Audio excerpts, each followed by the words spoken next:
Baik, bismillahirrahmanirrahim. Assalamualaikum warahmatullahi wabarakatuh. Sebelumnya perkenalkan nama saya Zaki Saputra, saya dari kelas 12 8. Jadi di sini saya sedang bersama bapak saya ya.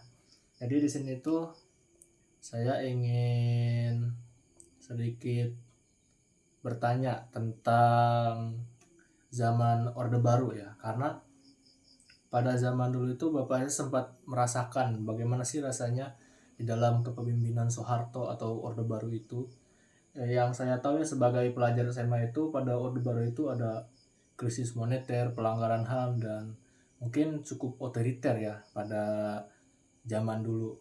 Mungkin untuk selebihnya bisa dijelaskan oleh bapak saya yang merasakan pada zaman tersebut itu. Baik, mungkin bapak boleh. Ya, Assalamualaikum warahmatullahi wabarakatuh. Ya, perkenalkan nama saya Sukriya, ya orang tuanya Zaki Saputra. Ya, kebetulan waktu itu ya masih zamannya Orde Baru, ya sempat sih saya waktu usia masih muda banget ya, belum beranjak dewasa juga, masih kira-kira umur 16 tahun apa 15 tahun.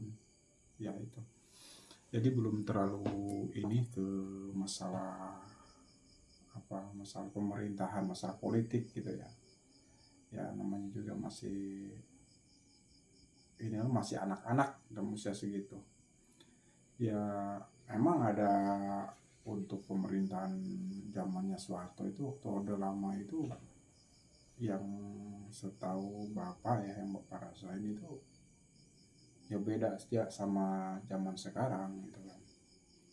Waktu zaman dulu itu ya intinya nggak ada kebebasan buat rakyat itu untuk istilahnya mengungkapkan sesuatu di dalam untuk berpolitik gitu loh, nggak ada kebebasan, nggak kayak zaman sekarang gitu kan. Ya intinya di situ. Berarti dulu itu demokrasi itu nggak terjalan dengan baik. Jadi pemerintah itu anti kritik gitu pada Nah ya masyarakat. seperti itu. Jadi ya misalkan ada suatu golongan, ada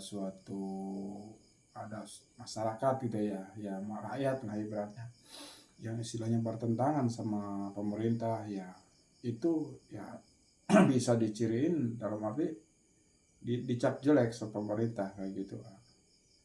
Nah makanya dari rakyat-rakyat ini kan yang istilahnya yang ada di dalam politik, yang berkecimpung di dalam politik kan rasa kayak gimana gitu kan, diskriminasi ibaratnya kan, nggak ngasih kebebasan gitu kan.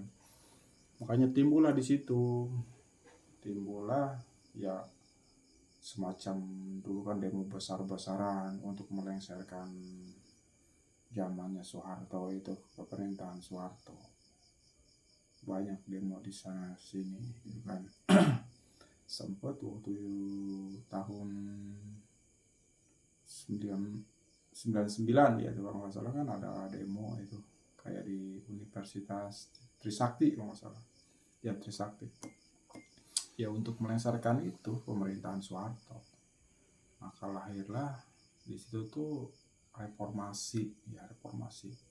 Berarti ya intinya dari mulai situ Soeharto dipaksa untuk lengser, ya dia lengser, berganti pemerintahan, kalau nggak salah itu Megawati ya, habis Soeharto Megawati apa Habibie bukan?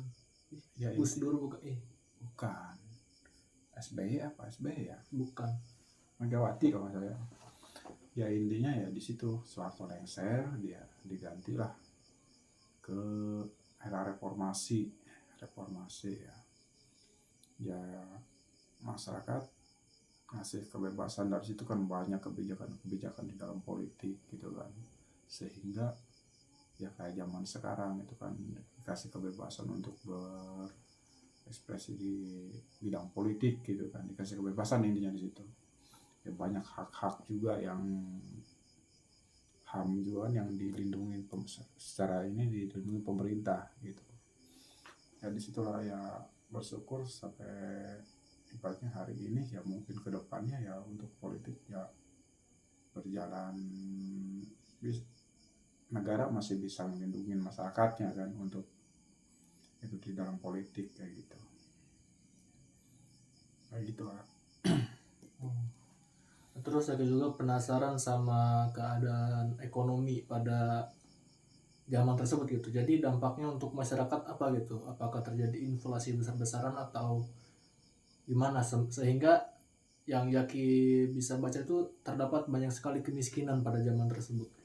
Ya betul, memang makanya pernah waktu itu yang namanya ada krisis moneter. Ya pas ada itu, makanya demo di mana-mana itu tahun 99 itu dia kena krisis moneter.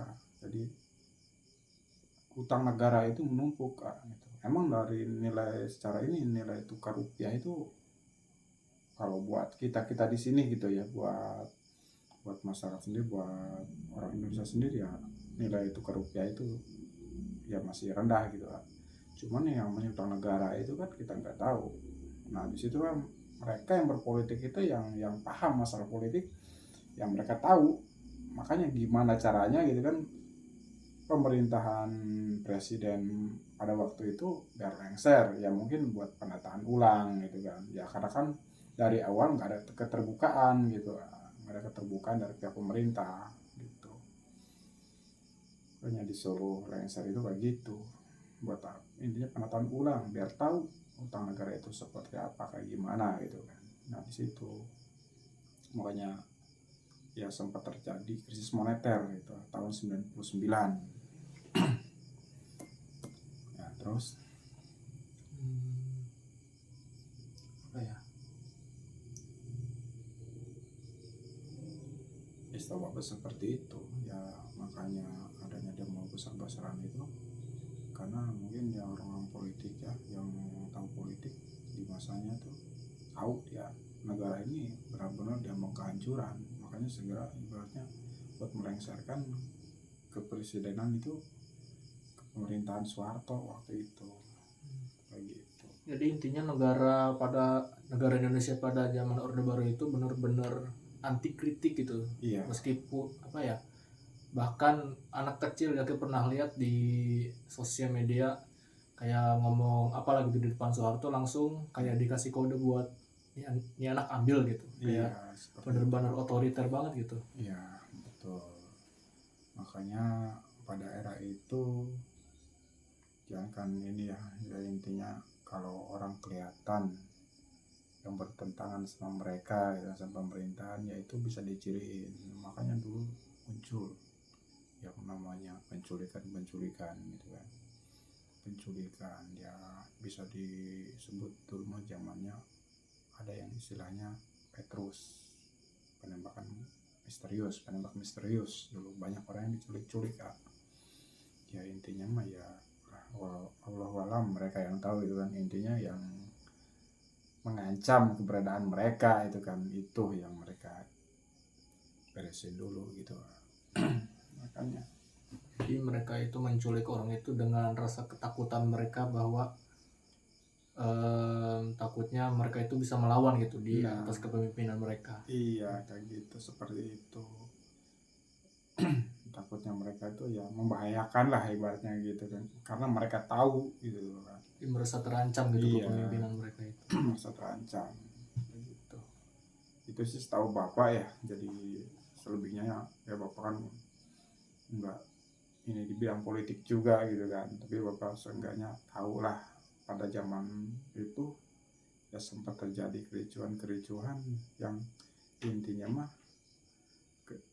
mah ya dari pihak masyarakat, dari pihak warga negara itu ya enggak merasa ibaratnya enggak inilah, pemerintahan itu enggak berjalan sesuai, intinya bukan mengayomi, bukannya enggak sesuai undang-undang ya enggak sesuai gitu loh, seperti itu, enggak sesuai yang seperti mereka harapin gitu kan sebagai pemerintah gitu. Malah yang ada ya sebagai rakyat itu malah gimana ya bisa berkembang itu seperti itu, enggak kayak negara-negara lain gitu kan di situ. Sulit untuk berkembang intinya seperti itu. sayang banget, padahal negara kita itu negara yang kaya tapi dipimpin oleh ya pemimpin kayak gitulah. Zaman sekarang aja kan wah lagi kacau-kacaunya. Ya, itu sih kembali lagi ke diri kita masing-masing. Susah kata bapak juga, kalau yang namanya orang udah gila sama kekuasaan susah. Mau segimana alim-alimnya orang, mau segimana alim-alimnya ahli agama, ya kan. Kalau udah berbicara masalah politik sama kedudukan, ya bisa mereka lupa sama norma agama gitu kan. Makanya yang bapak harapin, bapak pengen generasi berikutnya ini, generasi penerus ini, ya jangan lupa, meskipun istilahnya berkecimpung di dalam pemerintahan, ya intinya mah ya agama lah nomor satu, akhlak lah nomor satu yang kita jadiin ibaratnya landasan buat hidup kita itu. Suatu negara itu emang kalau dia acuannya sama agama, akhlak, insya Allah dia tahu batasan, dia tahu hak-haknya gitu. Insya Allah kedepannya bisa lebih baik dari sekarang. Seperti itu.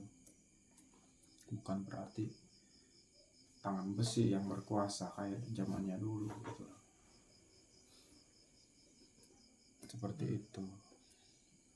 Kalau dilihat sih generasi Z sekarang itu pengen membawa perubahan gitu, banyak gebrakan-gebrakan baru dari generasi-generasi kayak Jaki ini yang Jaki lihat sih. Semoga aja bisa terrealisasikan ya, karena negara ini tuh lagi benar-benar kacau. Kalau bisa dilihat dari segi pendidikan, ekonomi dan politiknya udah hampir kacau lah. Apalagi ada berita sekarang Prabowo lagi apa ya, mendukung Israel itu kalau nggak salah, bersama Amerika. Itu benar-benar kacau. Apalagi anggaran-anggaran pendidikan itu dipotong buat anggaran BG itu. Mungkin out of topic ya itu mah, keluar dari topik. Jadi intinya pada zaman Orde Baru itu ya itu pemimpinan yang otoriter ya, bisa dibilang. Ya. Masih ada banyak oligarki, apa ya, pelanggaran HAM yang cukup parah juga kan. Iya, ekstrim banget waktu itu. Tingkat kemiskinan yang tinggi kan.